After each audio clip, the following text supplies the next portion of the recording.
Welcome back to Old School Sports and our OOTP 23 playthrough of the Kansas City Royals. We are in the early stages of the 2031 offseason. Royals just completed a World Series championship, the second in our 10 years managing, or more accurately, general managing the team. So, nowhere to go but down for the Royals, and we are starting to put together a plan for the offseason. We've already signed all of the obvious salary arbitration eligible players. We've still got a few decisions to make.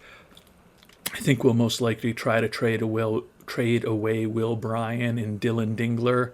Still may end up keeping Jack Wiesenberger, but we're going to have a lot to do this offseason because we are losing three of our starting pitchers, Aaron Nola, Ben Borgman, and Ricky Venasco, to free agency. Starting right fielder, our closer, starting catcher, and starting second baseman, in addition to a backup catcher. So we've got 7 significant holes to fill. 3 members of the everyday lineup, 3 starting pitchers, and a closer. The good news is that we will have over $50 million to spend to fill those big holes. The bad news is that $50 million isn't going to be nearly close enough to bring all of those players back. So we're going to have some compromises to make. As the offseason begins, I think that signing 1 or 2 starting pitchers this offseason is priority number 1. I'm kind of okay with a Mackenzie Gore or a Zach Jacobs or a Tyler Bosma moving into the 5 spot in the rotation, and maybe even 2 of them moving into the 4 and 5 spot. But we certainly need to bring in at least 1 additional starting pitcher to join the top of the rotation with Caleb Lagerwell and Gordon Graceffo.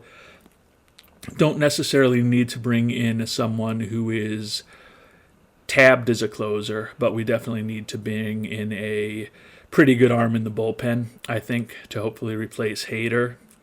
And then we've got a decision to make at catcher. As I mentioned, starting catcher from last year, MJ Melendez, is a free agent.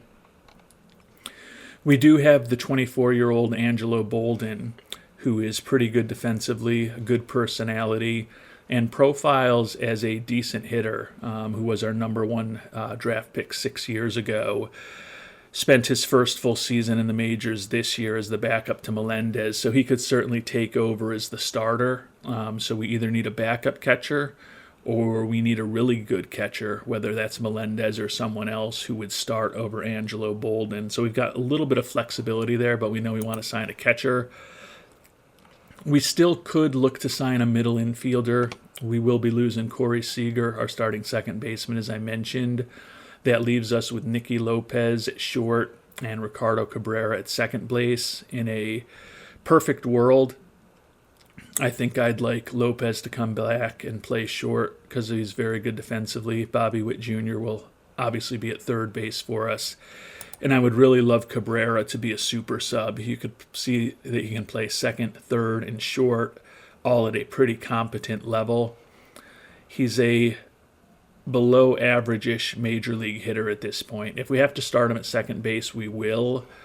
But if we do sign a bigger time second baseman, that would allow Cabrera to kind of be a super utility guy for us and a really good insurance policy at all 3 of those infield positions. And then with the pending likely departure that I mentioned of Jasmine Diaz, we've also got a hole for a corner outfielder. Right now we do have Sal Frelick and Junior Marin to play left and right, but Frelick is a player that we've also got a decision to make on this offseason.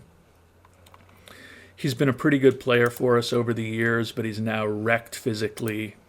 He's really just breaking down. You can see he's been a below average-ish offensive player each of the last 2 seasons, after in his first 4 seasons with Kansas City, leading the league in steals twice and winning a batting title with OPS pluses of 120, 133, 132, and 109. So he's trending in the wrong direction. And he's also due to make $9 million each of the next 2 years before we've got team options with him. So if we look to trade Frelick away, then that means we absolutely need to add some talent as far as a corner outfielder. The positive thing if we trade Frelick away is that'll push us up to probably $60-ish million plus if we don't retain much of his contract to spend on filling those holes. So at least one, if not two starting pitchers, a relief pitcher, a catcher, a middle infielder, and a corner outfielder are our potential holes that we're going to be looking to fill this offseason. So with a general game plan for what we want to achieve this coming offseason, let's take a look at who's going to be free agents. Starting out with the starting pitchers, because that's obviously our hugest need. And you can see that our two top starting pitchers, Ben Borgman and Aaron Nola, are the top two starting pitchers on the market. Nola, not going to happen. He's wrecked physically, out with a rotator cuff strain. He will go down in the record books in his 1 year with us. He had 1, 2, 3, 4, 5, 6, 7, 8, 9, 10, 11 different injury incidents over the past season with us. He was incredibly effective when he did pitch. 2.21 ERA and 119 strikeouts over 101 and 2/3 innings. Went 8-3 and was an all-star and obviously a member of the World Series championship team. But not going to be bringing him back at his age with that injury history. Borgman's a possibility. I'm surprised at how expensive he's going to be because I feel like we kind of rescued him from Colorado when we brought him on board. You can look over the course of his career.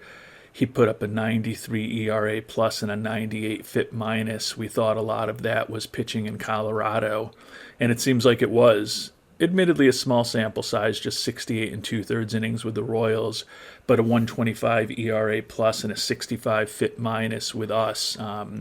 He was a lot more effective in Kansas City, and he certainly profiles as a pitcher with really good stuff, plus movement, excellent control, a great changeup, a good curveball, and an acceptable fastball. Would obviously love that third pitch to be better, particularly with it being his fastball, and his stamina is not exceptional. He doesn't throw that hard. He's a finesse pitcher, but I think he can still be effective. He's looking for $20 million a year over 7 years, so the price is going to be high. Jorge Rodriguez looking for $17.7 million a year. Great stuff with a great changeup. The only reason I would prefer him over Borgman is just that his normal injury proneness. But looking at the pitching profile, I prefer Borgman. And then looking at the career stats with that 79 ERA plus and 112 FIP minus, I certainly prefer Borgman to him there. Jose Berrios coming off a partially torn UCL. Paul Campbell, 36 years old. Decent profile. He's got 5 pitches, but one of them is horrible and 2 of them are mediocre. You know, he's been a below-average pitcher over the course of his career. And he's looking for $11.6 million, so that doesn't excite me. Luis Castillo, 38 years old, torn labrum. Braylon Gonzalez, 37 years old, torn UCL. Brusdar Graterol, he profiles as an interesting pitcher, but he's wrecked physically, 33 years old. He has been an above-average pitcher over the course of his career, but wrecked physically and still looking for $11 million. Not that exciting. DJ Hers, he looks like he could be interesting. He's got normal injury proneness, going to turn 31 shortly. 3 pitches, acceptable stamina, decent stuff, decent control, not a ton of movement, and he is an extreme fly ball pitcher, so he's going to give up some homers, as you can see from his past 3 years with Boston. He's been a league average pitcher over the course of his career, and as a 30-year-old, having pitched in both leagues, he kind of is what he is. But a league average pitcher looking for $16 million, not that exciting. Connor McCullough, 32-year-old, bad personality, only 2 pitches because that changeup is not that good, not great movement. Extreme fly ball pitcher, looking for $13.6 million, pass. Freddie Peralta, partially torn labrum, not going to take the risk. Ronnie Rincones, not that exciting, but not a horrible pitcher. Perfectly league average over the course of his career. The stuff worries me. It's average at best. Does have good movement and good control, but his stuff is certainly borderline for a starter, and he's looking for over $10 million. Chris Rodriguez, torn flexor tendon, out for a year. No thank you. And then the last 3-star pitcher is our guy, Ricky Venasco. Not the best personality, but does have 2 really good pitches in his fastball and curve, and 2 more above-average pitches with his sinker and changeup. Really good stuff, really good movement. The issue with him is always the control. Had his best year this year, going 14-2 with a 3.41 ERA, 172 strikeouts and 81 walks, which illustrates that lack of control in 148 innings. He's fragile physically. He's looking for $13.6 million a year. So when I look at this universe of the top pitchers that are out there, and I think about which starters I'd like to have, honestly, I'm thinking about my guys, Ben Borgman and Ricky Venasco. I don't know that we can afford to bring both of them back, and certainly would prefer to avoid fragile pitchers. But you look, there's only a handful of normal injury proneness guys among those top pitchers, and some of them are coming off of serious injuries and are probably going to be fragile when they come back, like Berrios, Braylon Gonzalez, etc. And some of the rest are just mediocre and still looking for $13-16 million a year. So when I think about the starters, it's Borgman and Venasco, the 2 guys who are current Royals that I'm most interested in potentially using to fill that hole. Thinking about closers, Hader, our guy, is obviously out there. You can see they're all looking for 14, 15, 12, $10 million for kind of the top closers out there. Probably a luxury we really can't afford. Looking more broadly at relievers in general, and there's still a number of choices out here. Some of them with more reasonable demands. Will Bednar doesn't look like a horrible option. Average-ish type of pitcher. Has the stamina to start if need be. Has been average over the course of his major league career. A little below average, actually. Not really all that exciting. I guess he's cheap with the $1.9 million that he's looking for, but certainly doesn't look like he's going to be exceptional.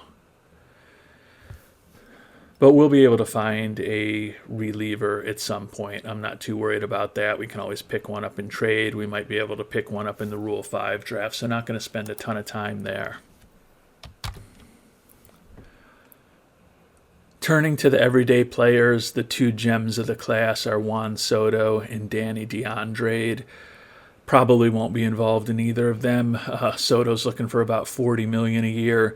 DeAndre, 27-year-old shortstop who's excellent offensively and defensively. Just a brilliant player. You can see a lot of hardware for a 27-year-old. But he's looking for close to $47 million a year. Soto's already wrecked physically. DeAndre at 27 is fragile physically. So I don't think either of them is a realistic target for us.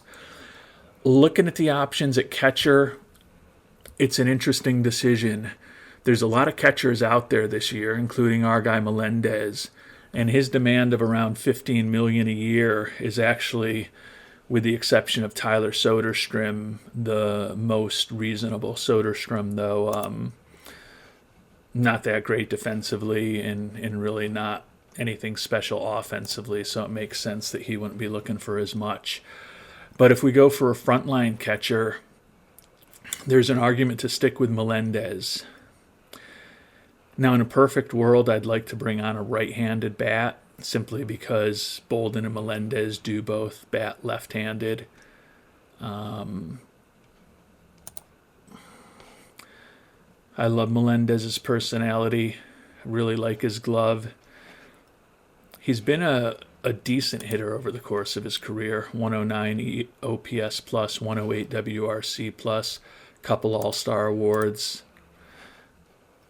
I don't want to be paying him $15 million a year. I'll say that for sure. So could go for one of these top line guys and keep Bolden on the bench. The other option is to go for someone less expensive, and if we were to do that, would probably focus on a right-handed batter, which there are many, who's an acceptable defensive player, which cuts the opportunity set a bit, who could potentially platoon with Bolden the left-hander playing against right-handed batters. And if we pick up a right-handed batter at catcher who's not a frontline guy, play him against lefties potentially. So that's kind of what we'll investigate as far as catchers. Thinking about the middle infield, the second base or shortstop kind of position, Francisco Lindor actually stands out to me as a potentially more reasonable option. 37 years old. He's only played shortstop, but a good personality, a below average-ish bat, I would say at this point, and that certainly shows in his stats for the last few seasons, but could certainly train him to play second base in the spring training next year. Kind of a weird move for a experienced veteran like him at the age of 38 to potentially be learning how to play a new position, but I don't know that he would start over Cabrera. They're really similar players if you look at their defensive ratings and their offensive ratings at this point. I just like the fact that he's a solid defensive player. He's the highest rated player who's normal injury proneness, and he's also the least expensive of these guys. Again, getting Cabrera to the bench would be optimal, and I don't know that Lindor at 38 years old does that for sure. But he would be one option. And then the last thing to think about is the outfielders. We're all set at catcher, so it's a corner outfielder that we'd be looking for. Already mentioned Soto, Dylan Carlson, and the guy on our team, Jasmine Diaz, both looking for $25, $26 million a year. Diaz hit really well for us. 157 OPS plus. But you look over the course of his career, and he did put up a 146 OPS plus when he was 23 years old in Arizona, but he's really been, closer to a league average player over the course of his career, except for the huge year he had with us and that big season in 2026 with Arizona. Given that he's fragile physically, I think that's going to be a tough contract for us to think about. So we'll have to do some research, figure out which direction we want to go. 39-year-old Aaron Judge still has plus home run power, but not much else at this point. Still a nice arm in right field, but he's wrecked physically. Certainly don't think that Here Comes the Judge is the answer at this point in his career. And we're definitely not going to touch Joey Gallo. Oh my God, look at those ratings. Oh, but he led the league in walks twice in a row. Yeah, he led the league in walks, and he still put up a 91 OPS plus, and then an 81 OPS plus this next year. God. So pleased that he is a Dodger and no longer a Yankee. And I know he's going to play well with the Dodgers. But was just a guy that did not work out for the New York Yankees. So there's no obvious great options here. A lot of expensive players, and then the ones who aren't as expensive, like Brennan Davis. Kind of a meh offensive profile. Does have plus power, which is great, but he's hit 227, 190, and 209 over the last 3 years, with below average OPS pluses and WRC pluses in 2 of those 3 seasons. So nothing that exciting. So before we get into actually maybe trying to transact and make offers to some of the free agents on our team and spend this money, also want to figure out salary arbitration. Dylan Dingler is going to be gone. Not much of a bat. He's a decent defensive catcher, but certainly not going to offer him almost $1.2 million a year. And then Will Bryan is just a player that injuries have really had a big impact on his skill set. We don't want to bring him back. So I'm going to just see what kind of package we can get for those two together. We're not going to make an offer to either of them, but maybe we can pick up a player with a few option years if we package the two of them together. And for Bryan and Dingler together, people are willing to give us a lot of overpaid players for the two of them. So I don't think there's going to be anything too exciting for us to think about here. Do have Mike Ferrer from the Tigers, who's making the major league minimum.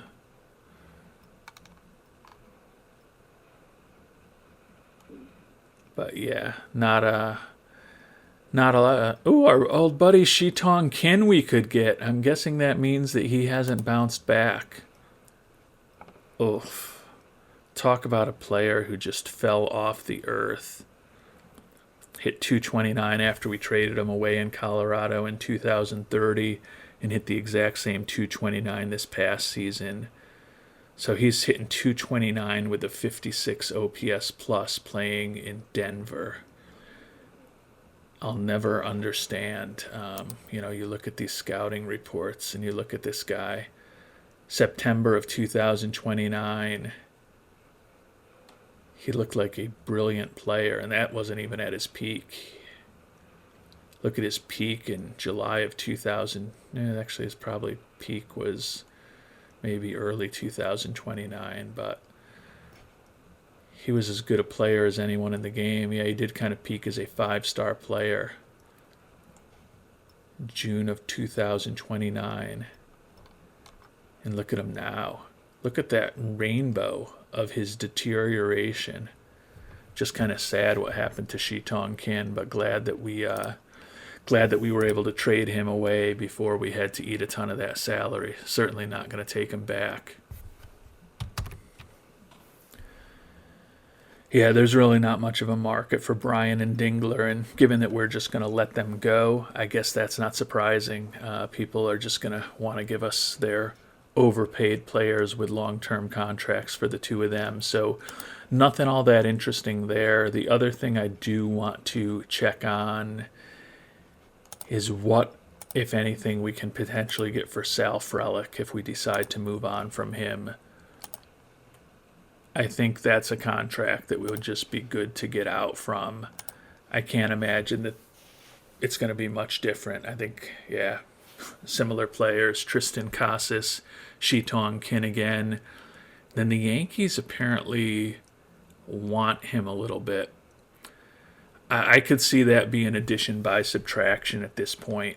It feels a little crazy to trade away a guy who's only 31 years old, who won a batting title, led the league in steals a couple times, but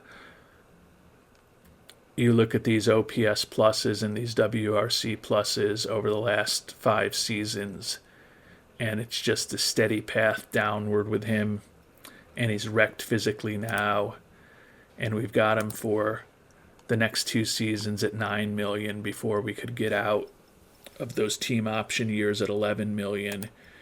If any of these offers from the Yankees are a useful player, it may be time to move on from Frelick. And as I talked about, I don't love the corner outfield options that are out there, But I just think that Frelick is a $9 million player right now, as much as I love to believe that he might find the fountain of youth and become a productive player again. Realistically, I just don't see it happening. So I think it's a addition by subtraction situation where we take whatever we can get for him.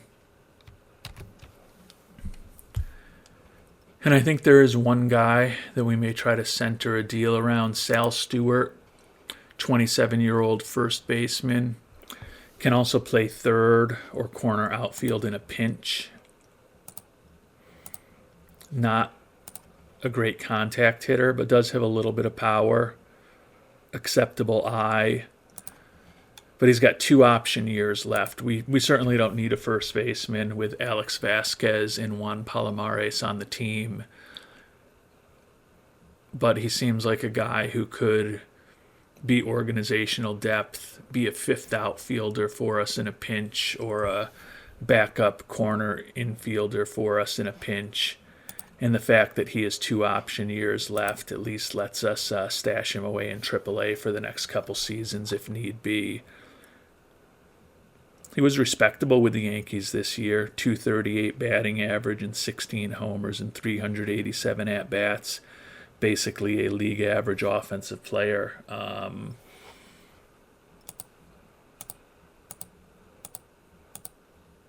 Frelick is a guy who I feel like we picked up off the trash heap when we traded for him. And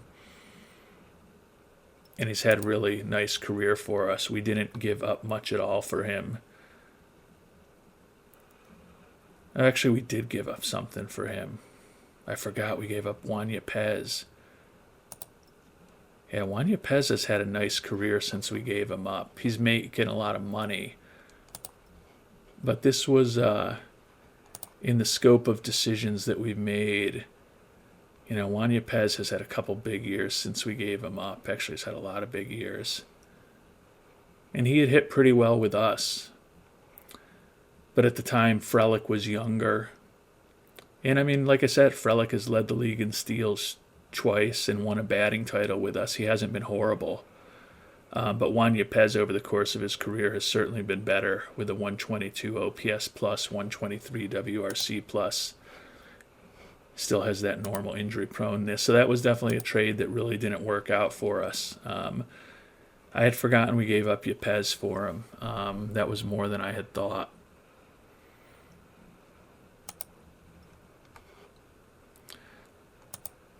But it is, I believe, time to move on from Mr. Frelick. So we're going to try to see if we can get something else other than just Sal Stewart from the Yankees, even if it's just cash or something in return.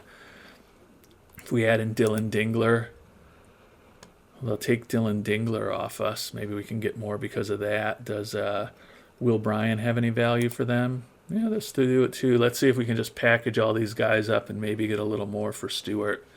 Whew, Yankees have some big-time prospects. Look at the potential of these guys. I'm going to anger them by asking for Sebastião Carli. Looks like he could be a decent reliever someday. Of course, no times 1,000. And we'd have to give up Alex Vasquez to get him. Obviously, we're not going to be getting one of their top prospects in return, but maybe we can get a little more out of the Yankees. And I've actually now taken Dingler and Bryan out of the trade because they are actually hurting the value. When I tried to add Salvador Ariza, who's not a great player, you know, maybe he's institutional depth at the AAA level sometime, but he's got a decent personality. He's never pitched above A ball. But when I added him into the deal, when I had those other guys in, I needed to add more to make it work. When I took them out, they would do it straight up. So you can see here that actually tells me that Will Bryan is having negative value. So let's see if maybe we can get a little bit of cash out of the Yankees. And I'll say $3 million. They're never going to go for that. Ooh, they don't even have enough cash for that. Yankees are even in a difficult cash position. Ooh, he'll think about $2 million, though. If we take Bryan out, I think I'd rather get the cash. I might even rather have the cash than Salvador Ariza. What if we take Ariza out? Ooh, yeah. I'm just going to go for the money. I'm going to see if we can get a little bit more money. And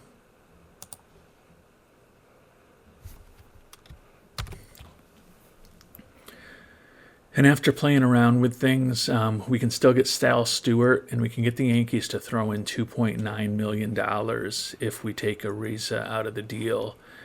And that'll get Sal Frelick off of our payroll.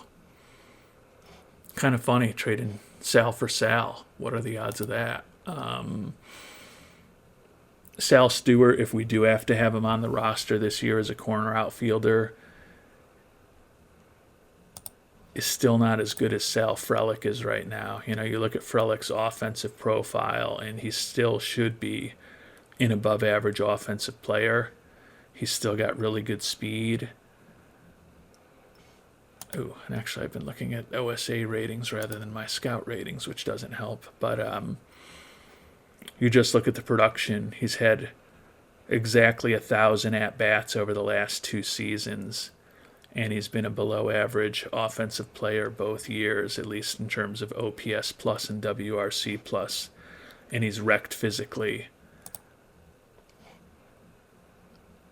We're giving up more talent than we're getting, but I think getting rid of that salary is the right thing to do. So I'm going to go ahead and move on from Sal Frelick.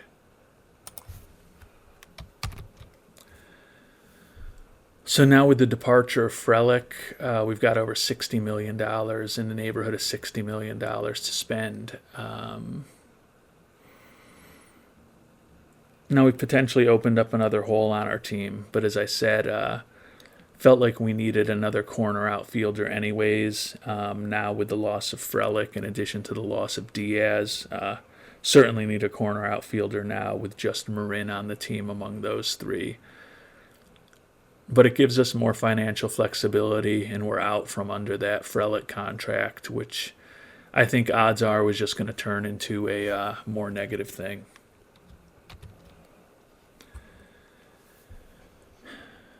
And I'm going to see if we can bring Borgman back before he hits free agency. I think he's going to be an above-average pitcher in Kansas City. Don't love the fact that he's fragile. And I don't want to be giving him $20 million a year for 7 years with a player option at the end of it. But if we can do a shorter deal for less money, we'll see if maybe we can get him signed up. So Borgman's looking for $20 million a year over 7 years. We're offering him an average of $17 million a year over 5 years, and it's a little backloaded with $21 million in that final year, which we switched to a team option from a player option. So it's really most likely a 4-year contract at $16 million a year. I can't imagine he's going to go for it.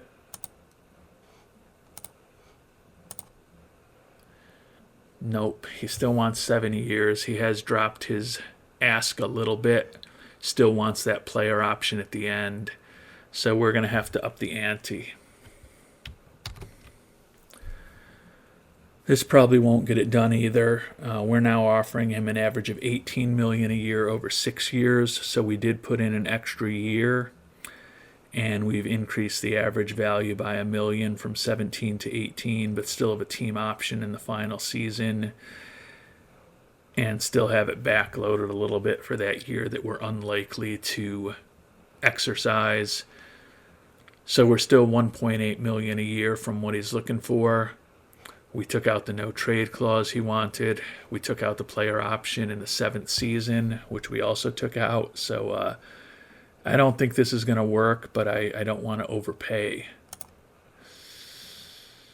He wants the no trade clause, but his number keeps coming down little by little. All right, we're moving more than I want to. We're now averaging him an average of $18.5 million a year. So we've increased it by another $500,000 a year. We've kept it at 6 years. We did include the no trade clause that he wanted, so he's still looking for 7 years with a player option at the end, but we're coming back to him with $500,000 a year more and the no trade clause. I think we're at least moving closer to him. I don't think it's going to be enough to get it done. Oh, yeah, forgot to get the buyout in there.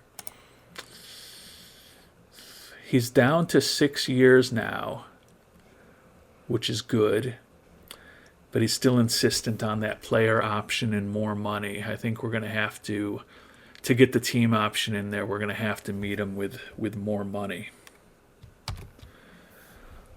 All right. This is, I think, as close as we can get. He's looking for $19.4 million with a player option at the end over 6 years.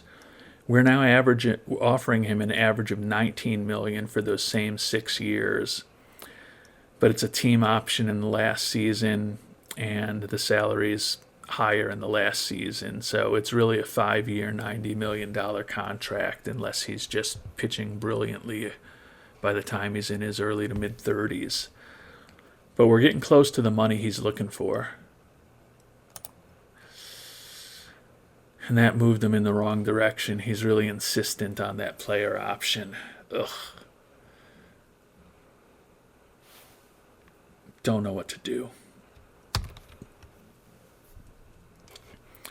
Can see from his negotiation mood that we're getting to the point where we've either got to get a deal done or he's going to break off contact with us.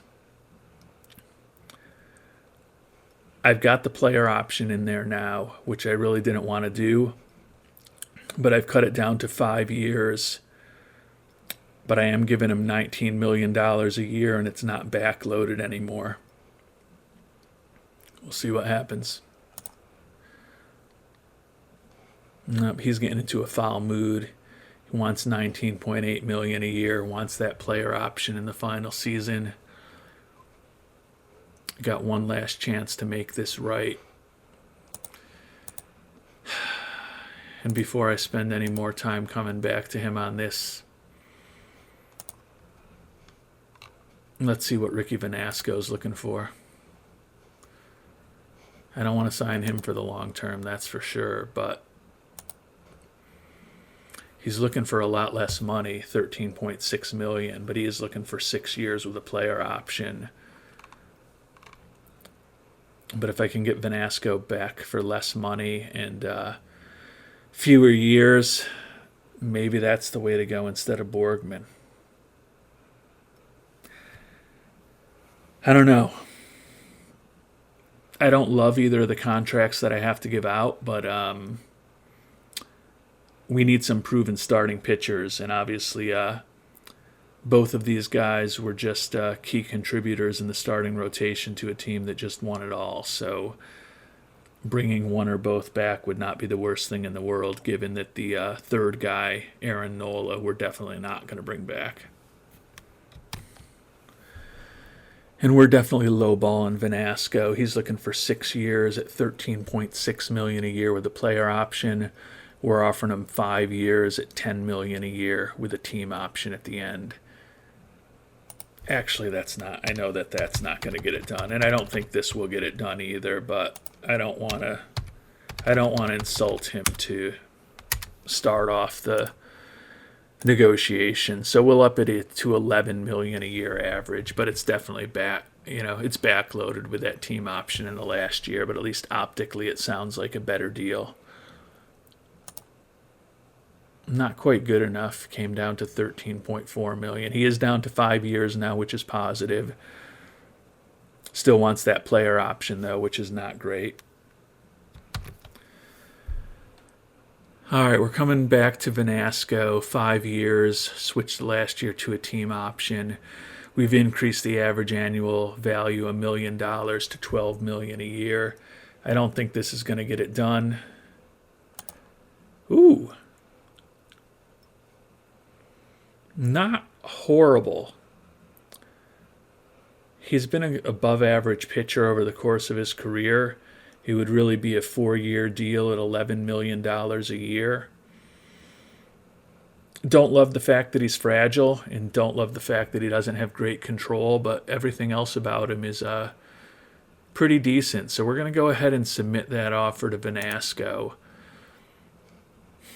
That would use up $11 million-ish of our dollars, but honestly, that's only $2 million a year more than we were paying for Frelick.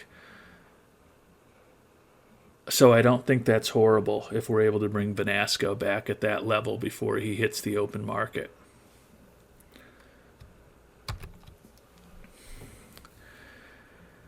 And back to Borgman.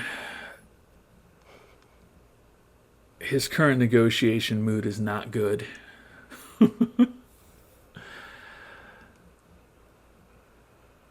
I think that means that we kind of need to meet his demand if we're going to have any chance of signing him. 6 years with a player option at the end. I don't love locking up these fragile pitchers into their mid-30s. But by the same token, when you look at our pitching staff, we're down to 2 starters right now. And quite honestly, Caleb Lagerwell is likely to be a free agent after this upcoming season since he's got a player option for 2023. So we could really just be down to Gordon Graceffo. I don't even want to think about moving on from Lagerwell. But it's very possible he's going to opt out of that contract after next year. And we're going to have to be spending a lot more than $18 million a year to bring him back. Maybe we'll have the money to do it, maybe we won't. But at least if we have Graceffo, Venasco, and Borgman, then at least we've got 3 pitchers who are locked up past this upcoming season. I'm not going to make an offer to Borgman today. I'm just going to sit on things for a couple days and think about it before we come back to him. We've still got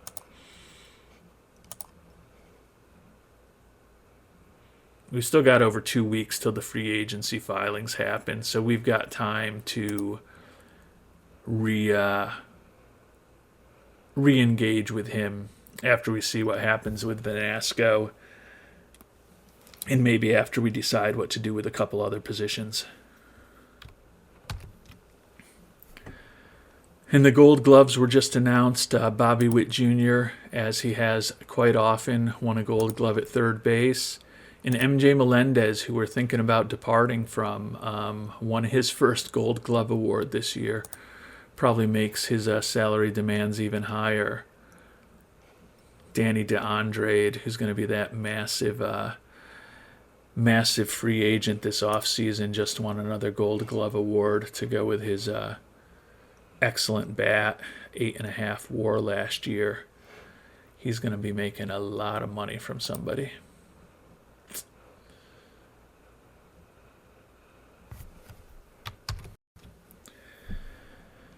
And I've mentioned that I'm thinking about likely making an offer to bring Wiesenberger back. He's been a reasonably productive arm for us. It's just Byron Nichols, for whatever reason, doesn't use him much. But before making that decision, just going to see what his trade value is. If we can get someone interesting for him, that might be the move. Certainly it looks like there's a little bit more variety in what we're being offered compared to those other players, and there's a lot more options here. So I'll dig into the potential options for Wiesenberger for a while and figure out if there's anything to do with him or if it's the right move to just offer him some more money in arbitration.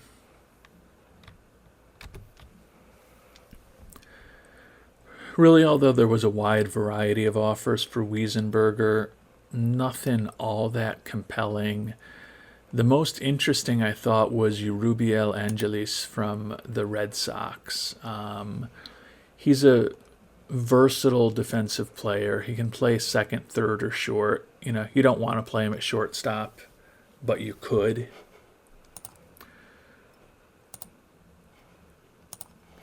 And over the course of his major league career, he's been a slightly above average offensive player. He is signed for another couple years at $4.7 and $6.2 million for the next 2 years, so he's making a lot of money for kind of a utility infielder type player. He would definitely kind of fill that middle infield hole that I've talked about. I think Cabrera would probably start over him at second base, but he would not be a bad player to have on the bench for some depth. So I don't hate bringing him on board. I guess the question is just, is Wiesenberger a more useful player than him? And certainly, you know, when you look over the course of his major league career, he's put up a 140 ERA plus and a 75 FIP minus. He's done well for us these 3 years that he's been with us, and he pitched well for the Mets back in 2023 when he first made it to the majors and then just never made it back.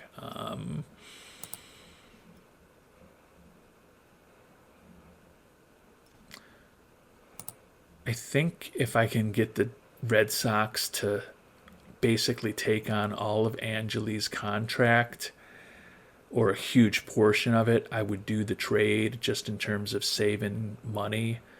Otherwise, I think, though, I'm going to make an offer to Wiesenberger to come back through arbitration. I think Wiesenberger is a better player.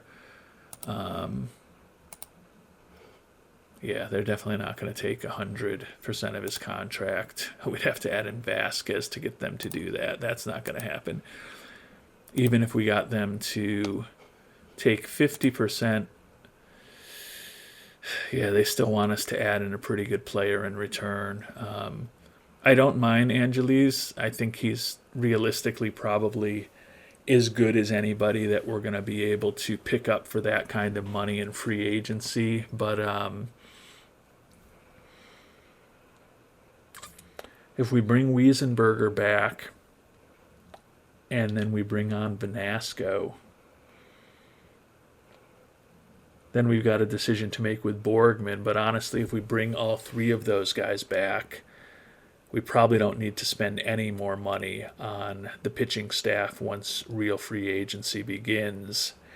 And then we've got that money that's left over to figure out what to do with a starting corner outfielder, and then a middle infielder, and then a catcher.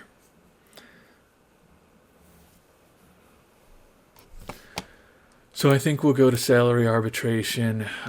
Team number for Wiesenberger is $2.2 million. He's looking for 2.4. Let's see if we can get him for 2.1 million. So a small raise for him from last year. He's willing to think about that. So Wiesenberger going to come back. And I think it's just time to cut bait with Dylan Dingler and Will Bryan now to open up that money. Particularly given the fact that we're still going to have to make a decision on what to do with Ben Borgman over the coming weeks. And as I was shopping Dingler, the one thing that I thought about that I had forgotten that I also need to do is shop the man who's hated by everyone else in the Kansas City Royals organization, Victor Rosa.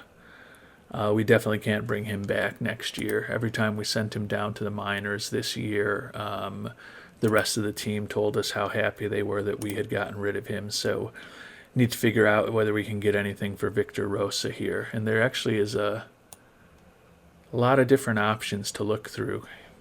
You know, as I've talked about in the past, he kind of would be perfect for a utility infield spot for us, but apparently his personality really rubs a lot of his teammates the wrong way, so we're going to try to extract whatever value we can from him and move on from him as soon as possible.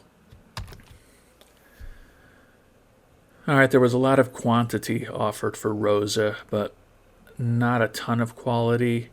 Robert Hassell III is interesting. Looks like a very average-ish offensive profile.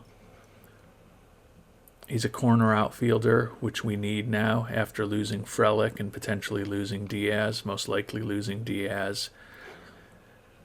But despite the fact that his offensive profile looks very average, he's got 2 Silver Slugger awards. He's been a 3-time All-Star.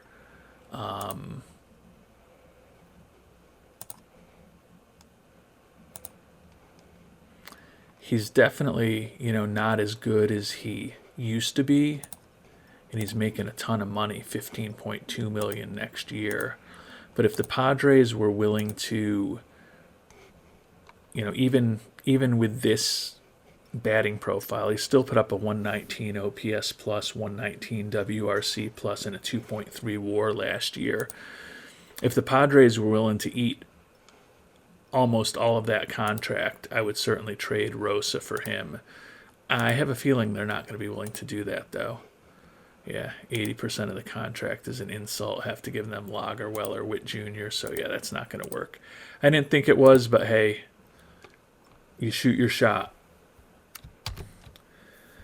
Emmanuel Rodriguez with the Twins, another similar guy, fragile, has been a slightly above average offensive player over the course of his career, although the last few years that's not quite true.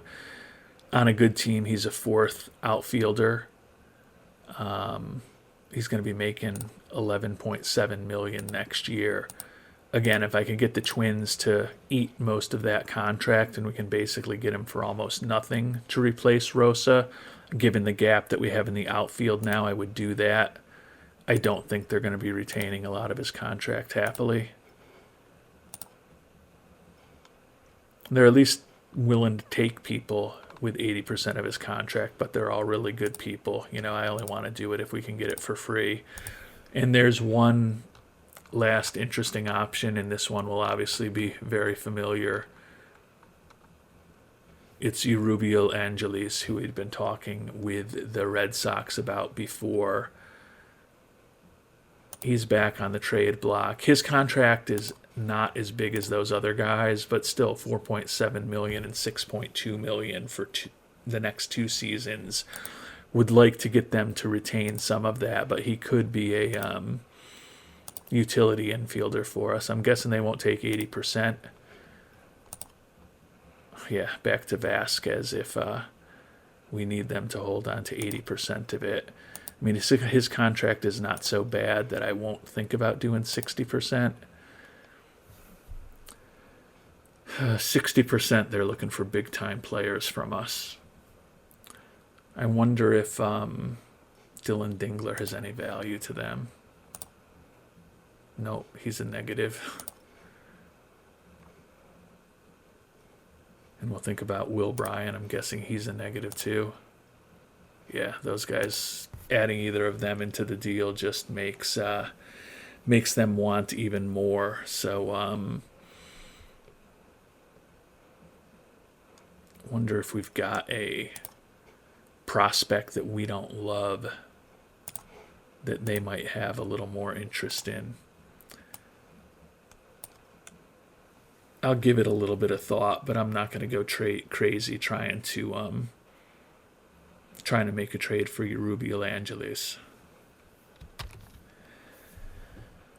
All right, I've got an offer together, but it's not one that's even definitely going to be accepted. We'd be sending them Rosa as well as center fielder Alex Rojas, who is basically a utility outfielder in a best-case scenario. Doesn't have a ton of home run power. He's 23 years old. He just hit .251 with 13 homers in A-ball. Probably never going to amount to much. Asking them to keep 60%, 65% of Angelis' contract, and they're already saying it's not a fair deal. We need to offer him more. When we look at the make this work now, it's all players we don't want to get rid of. But I'm going to go ahead and submit the offer and just see what they come back to us with. I'm guessing it won't be a positive reaction, but maybe there will be some random player that I don't place a lot of value on that can get the deal done. And not surprisingly, Boston says no way to the contract. Alex Cervantes, Jorge Laban, Jimmy Fowler. It looks like they're all pretty decent prospects that they're interested in. Victor Avilar, Fabrizio Valera, who could have a bigger role for us with the lack of corner outfielders. We're not going to trade Bolden. Willie Flores, Bobby Cintrone, Vinny Tomei, or Tyler Bosma. Yeah, those are all pretty valuable players. So as much as I'd love to pick up Angelis with them paying a good chunk of his salary to fill in that utility infielder role for us. I'm not going to give up a big-time player to do it, so we'll go back to the drawing board as far as what we want to get for Victor Rosa. But before we move on from Rosa, we're going to finally do something with Dylan Dingler. Most interesting option is Mike Ferrer from the Tigers. Just like him because he's still got an option year left, but he is a utility player at best. Has been in the majors, has been a below-average hitter in the opportunities he's had with the Tigers over the last couple of years, but at least he's got an option year left. Unlike Mr. Dingler, who's finishing up his last option year.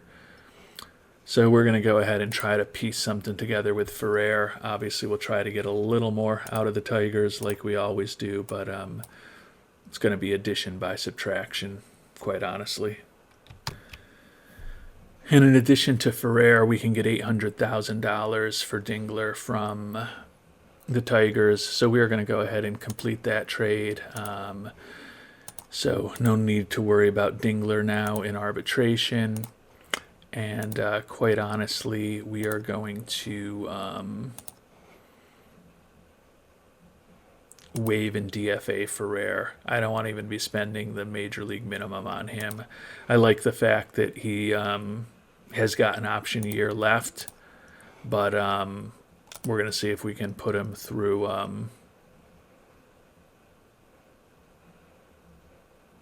waive him and see if we can just get him off of the major league roster, off of the 40-man roster, and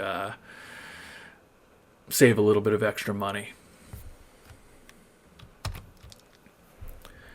So then let's figure out what to do with Will Bryan also. I think the options for him are going to be even slimmer.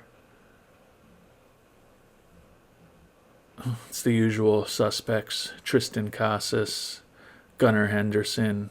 A lot of guys making a lot of money that aren't worth it. Josh White is the only guy making the major league minimum.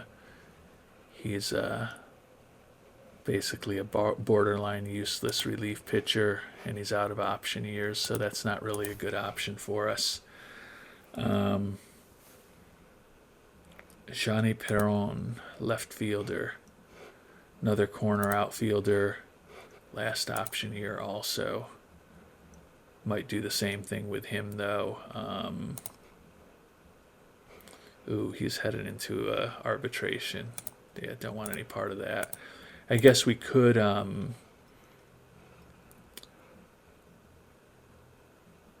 I was going to say we could not offer him arbitration, but then we're just losing him. So what's the point of doing that? There's really not much of anything here for Will Bryan. Actually, I'm sure they won't do it, but the Guardians did offer Ward Kalin Vasquez. It's basically just, I'm sure, to get out of this $16 million they owe him each of the next 2 years. Looks like an average-ish major league starter, and those are kind of the numbers he's put up over the course of his career. If they were willing to hang on to most of his contract, I would happily trade Will Bryan for him, but I'm assuming that the only reason he's listed here is because they want to dump that contract. Yes, what have I been smoking? Yeah, that's not going to work out. So honestly, there's just no value for Will Bryan. I think I've spent enough time on him already. We're going to stick with the 0 offer for Will Bryan. He's really got no trade value, so going to be moving on from him shortly. So back to Victor Rosa. As you know, we weren't able to kind of get teams to keep the salary of a player that might actually make our major league roster. So at this point, we're just going to try to find the best prospect or minimum salary person we can find for him and move on from the clubhouse cancer. There's really not not a lot that we're going to get for Victor Rosa. Most interesting player I can come up with is Christian Rodriguez from the Marlins. Borderline major leaguer, fourth or fifth outfielder. Not the best personality in the world. Was up a little bit with Miami at the end of this year. Hit just a $118.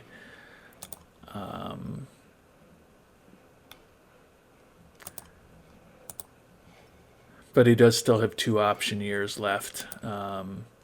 Hope that we're not in a situation where he would be a fifth outfielder for us, but he does give us that flexibility and gets Rosa off of the team. Obviously going to try for a little more, whether it's a player or cash.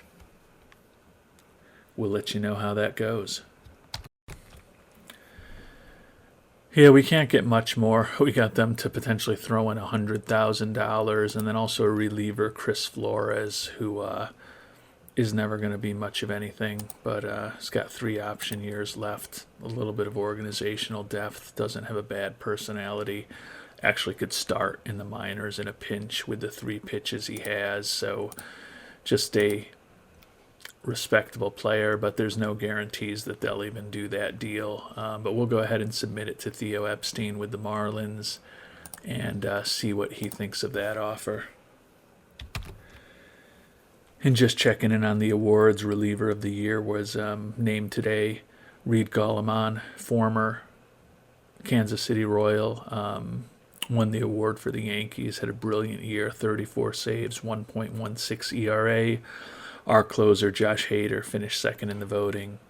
And in the National League, Dennis Santana of the Pirates edged out Nick Mikolajek of the Marlins. Silver Sluggers tomorrow.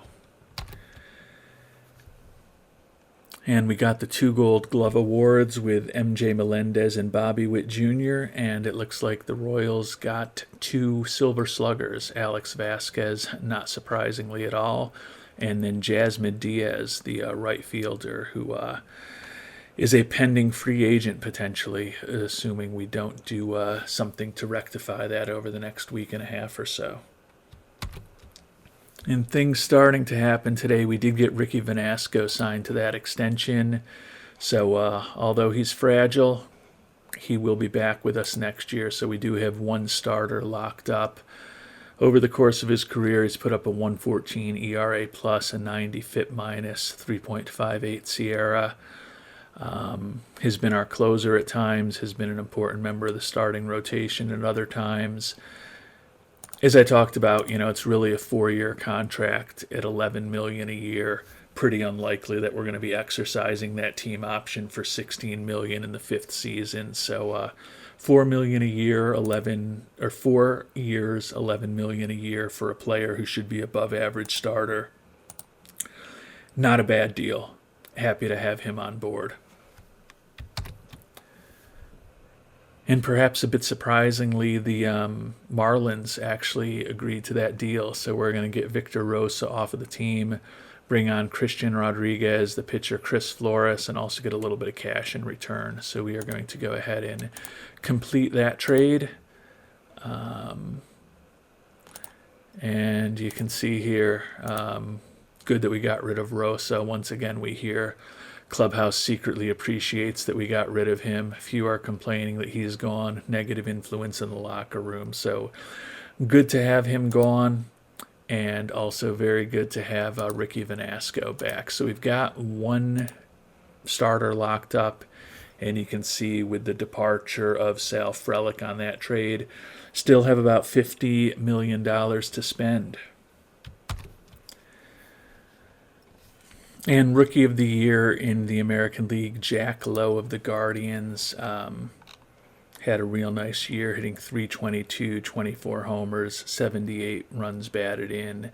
I did realize a couple of weeks ago, or actually a couple of days ago in off-season time, that I had been talking all year that our young center fielder,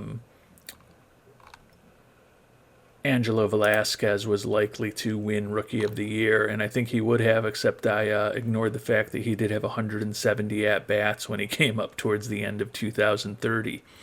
So he was actually not a rookie. He did win the batting title, the .328 batting average, but he was not actually eligible for the award, unfortunately. And as we're getting close to the end of award season, really time to figure out what we need to do. Jasmine Diaz, we've given him that qualifying offer. He just won a Silver Slugger. He's looking for $26 million a year and a long contract. I just don't think we can give him that. If he lingers on the market like he did last year, would certainly be interested in bringing him back, given our need for a corner outfielder.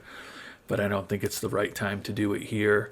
Josh Hader, yeah, still looking for 4 years, over $15 million a year. He's going to be turning 38 before the next season begins, or right when the next season begins. That's not going to happen. I don't think I want to risk giving him a qualifying offer. MJ Melendez is still the big decision. Looking for $16 million a year now. That probably isn't going to fly. And then what are we going to do with Mr. Borgman? The free agent class is pretty uninspiring. Not just in terms of the starting pitchers, where I felt like Venasco and Borgman were the two that I was most interested in, but overall, outside of the big time players, which is really Juan Soto and Danny DeAndre, neither of who we're going to be in play for. It's a bunch of closers, and then it's a bunch of mediocre players looking for a lot of money.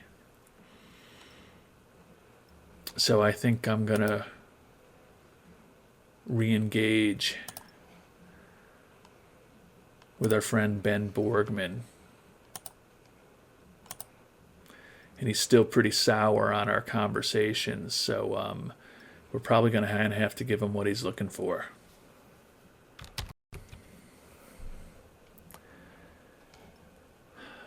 I'm struggling here with what to do. I don't love the player option in the last year. I don't love the no trade clause. And I honestly don't love paying him $19.5 million a year. And he's looking for more than that at 19.8.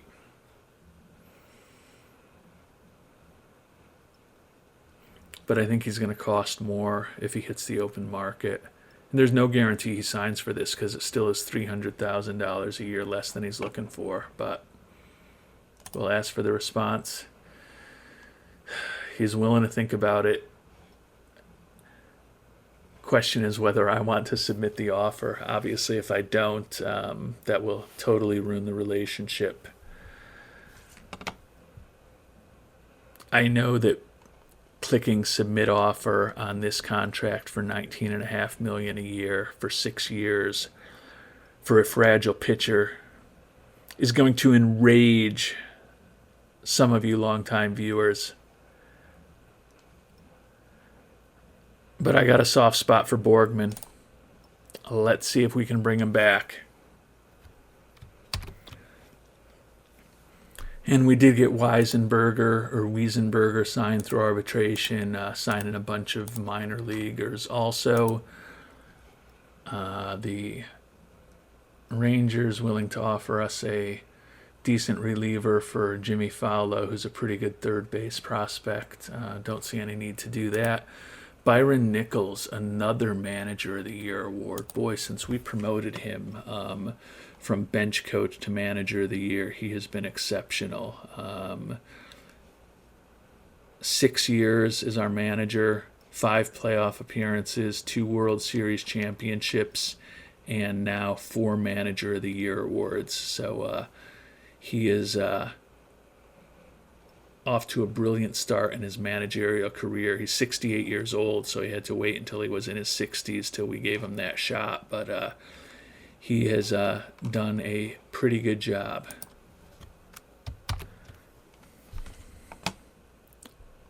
Thinking a little more about catcher. Melendez looking for 16 a year from us, supposedly going to be closer to 18 on the open market. See, he's one of the few fragile catchers who's a free agent. As I mentioned, I would love to bring on a right-handed catcher, and there's going to be ton of big-time right-handed catchers out there if we wanted someone to start over Bolden. Looking at the kind of more backup catchers, Ivan Herrera might be the best option. Definitely looks like a below-average hitter, but he does have a little bit of pop. He's acceptable defensively, and he's a little better hitting against left-handers than he is hitting against right-handers. So I guess theoretically we could put a platoon with him playing against lefties and then Bolden playing against righties.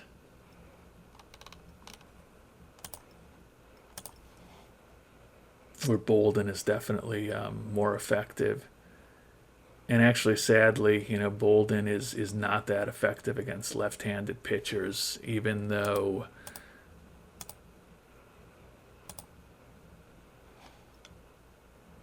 Herrera is not an exceptional hitter. He is better against lefties than Bolden would be. So that could be the platoon. Obviously, we'll see what happens when we get to free agency. If Francisco Alvarez or Tyler Stevenson or Diego Cartaya or even an MJ Melendez kind of lingers on the free agent list for a long time and the price comes down, may go bargain shopping for one of those guys who would likely start over Bolden. But if we have to do a platoon with someone like Herrera and give Bolden a chance to see if he's the starter next year, that's not the worst thing in the world. And then that would free up the money. So we could potentially chase after one of the better outfielders or one of the better middle infielders.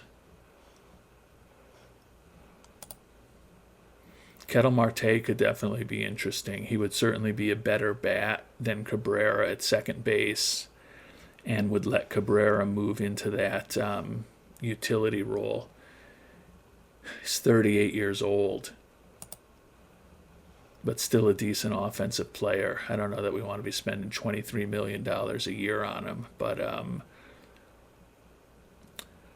there's options out there. We obviously still have to see what happens with Borgman,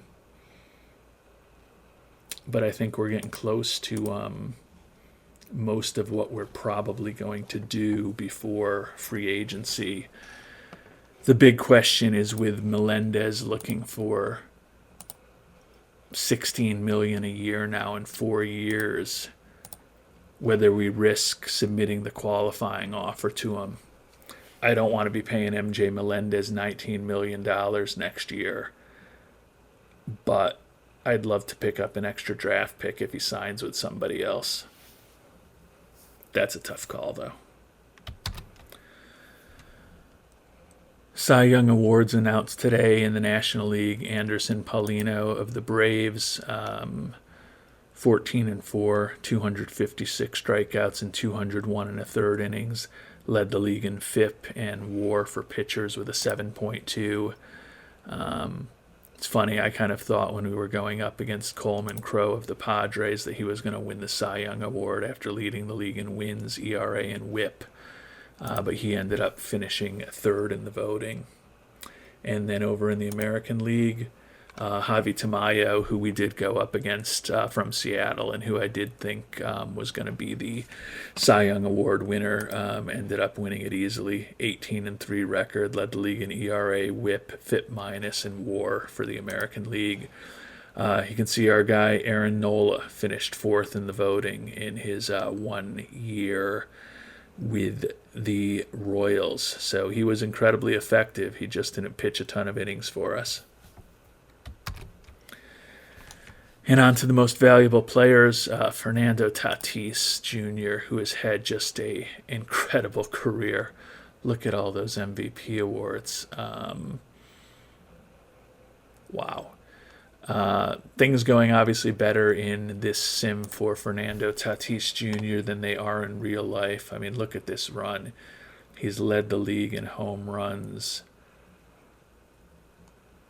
9 out of the last 11 years. 627 homers, over 1,500 RBIs, and a 301 career batting average. And he's only 32 years old. Whew. Incredible career for Fernando Tatis Jr. And Mike Augustini of the Astros won. Alex Vasquez second in the MVP voting. So good to see our guy getting some votes. And the votes were really split. I mean, Augustini, obviously, brilliant hitter, and he plays second base, so a much more important offensive position than Vasquez plays. Led the league in walks, OBP, OPS, WRC plus, and WAR with that 9.2. I think what he was able to do defensively really differentiated him from Vasquez, because Vasquez led the league in hits, doubles, runs batted in. Also put up a over 1,000 OPS plus, 323 batting average, 174 WRC plus. I think the lack of value for Vasquez as a defensive player was the difference there. Bobby Witt Jr. and Jasmine Diaz also received votes among Kansas City Royals for most valuable player.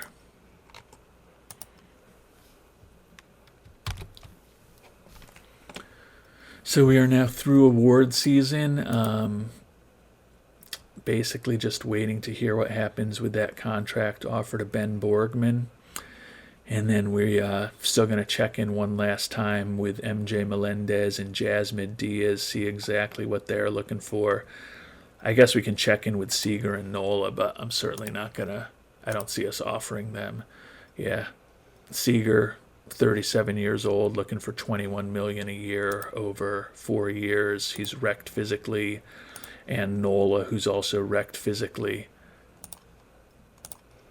looking for $17 million for next year. So neither of those is going to happen, unfortunately. And the extension with Borgman is done. So we bring back Borgman and Venasco. So we bring back two of the three big starters. Obviously,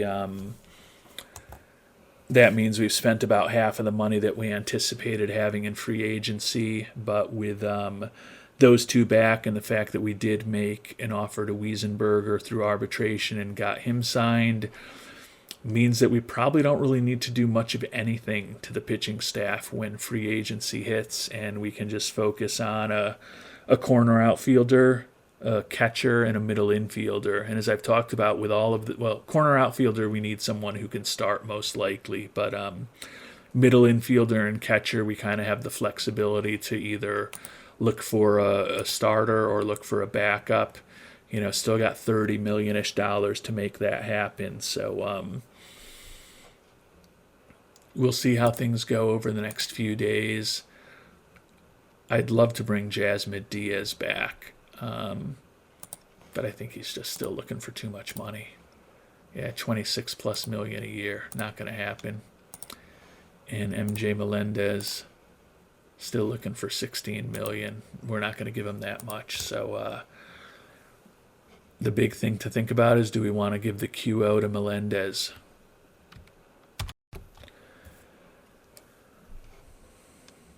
And we've got salary arbitration hearings and free agency filings coming up over the next couple of days. And once we get through those, we're going to call it an episode.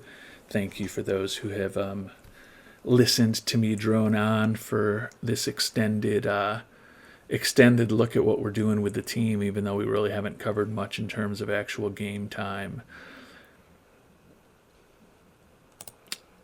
Patrick Bailey, if we could have gotten him to accept a minor league offer, would have done it, but he doesn't even want to talk to us. Jasmine Diaz, last check-in before free agency, down a little bit to $25.4 million. Tough decision there. MJ Melendez, down to $15 million a year for 4 years. I am going to roll the dice and offer him a qualifying offer. I don't want to spend $18.9 million on him next year. if he signs the qualifying offer, I'm going to try to trade him away immediately for anything.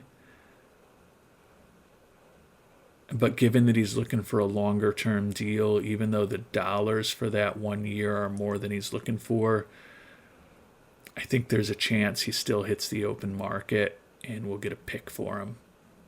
So I'm probably getting a little greedy with that because he's definitely not worth it. I'd love to have Jasmine Diaz back, especially with the hole that we've opened by trading away Frelick and potentially losing him. I mean, the number he's looking for is coming down a little bit, but it's still high. And I mean, honestly, as I talked about earlier, he's had 2 great seasons at the major league level, and the rest of the time in the majors, he's been kind of an average-ish type offensive player. I just don't see paying him that kind of money. If we can get a deal on him on the open market, we'll do it. But Melendez is going to be interesting.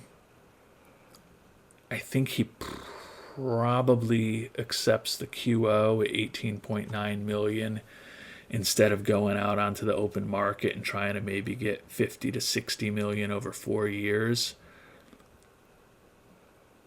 As I said, if he takes the QO, I want to trade him away right away. I don't want to be spending $19 million for him, and I think we can probably get someone to take him off our hands. I hope. And I'd love to get the extra pick. So we're 2 salary arbitration hearing day. We don't have anybody since we're not offering anything to Will Bryan. Diaz still looking for about $25.5 million over 9 years. Melendez still looking for $15 million a year for 4 years. We're going to keep the QO out there. And rolling the dice paid off. Not surprisingly, Diaz declined the QO and filed for free agency, and Melendez also did. I was holding my breath a little because I didn't want to be paying MJ Melendez $18.9 million. But now we're set up with 2 players who could potentially earn us some picks when they hit free agency. So it was definitely a coin toss as to whether to offer Melendez the QO or not. But obviously, in retrospect, happy that I did it since he declined it. So we are going to be heading into the active part of free agency in our next episode. Looks like we're going to have a little over $30 million to spend. But there's also, actually, I'll sim ahead to one day because I think sometimes when the new year kicks in and the new money kicks in, I'm not sure if that's all factored in. So let's just sim ahead this next day to the free agency filings and see what the financial situation looks like once and for all. International free agents entering the market. Leo Mata looks like a decent relief pitcher. Other than that, Toshide Nakata, first baseman, meh.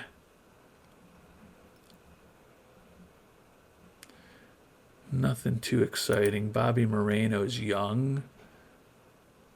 Not a horrible corner outfield prospect. If we could get him for, looks like he's already with the Red Sox. So he's already signed, even though he just actually have not all these guys have already signed, but Bobby Moreno already has. Free agents. So I talked about DeAndre and Juan Soto highlighting the class. Also Trey Turner, Dylan Carlson, Matt Olson, Correa, Marte, Alvarez, Jasmine Diaz, and Braylon Minier. So now turning to the front office. Okay, we've got $41 million for free agents now. So there was the fact that the new increase needed to kind of kick in there. So that's good. We've got money to spend. As I've talked about, I feel like we've handled our pitching issues, bringing back Wiesenberger through arbitration and then extending Venasco and Borgman.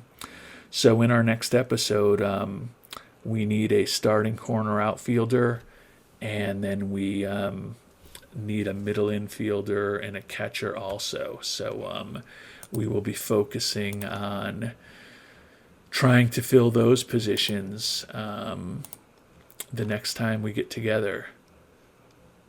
MJ Melendez still looking for that $16 million he was talking about with us. Ivan Herrera, who may be our platoon guy, $5.5 million. So there's still a lot to think about, even though we've obviously done a lot over the last couple weeks of game time with the big contracts to our potential free agent pitchers and a bunch of trades to kind of clean up the 40-man roster and extract whatever little value we could of players that we weren't going to have as part of our long-term plan. So if you've held in this far, I thank you so much for watching, and look forward to hearing what you're thinking down below in the comments. Thanks so much, and have a great day.